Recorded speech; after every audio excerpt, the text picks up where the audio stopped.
Ce vendredi, ils seront 3 face à Donald Trump. James Clapper, chef du renseignement national, John Brennan, patron de la CIA, et James Comey à la tête du FBI. Les 3 hommes doivent présenter au président élu leurs conclusions sur les interférences présumées de hackers russes lors de la dernière élection présidentielle.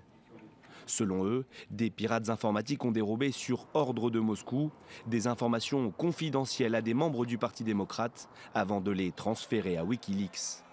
Une stratégie dont le but aurait été de faire élire Donald Trump, qui a toujours publiquement douté de l'implication russe dans ce dossier. Les informations classifiées qui seront transmises au président élu ont été présentées hier à Barack Obama, qui avait commandé ce rapport.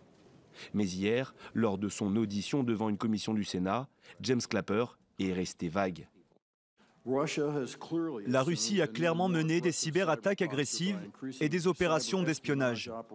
Elle a laissé filtrer les données volées par ces opérations et a ciblé des systèmes et des infrastructures. Selon NBC News, plusieurs hackers russes ont bien été identifiés. Également selon plusieurs médias américains, Donald Trump aurait déjà choisi le successeur de James Clapper à la tête des renseignements américains.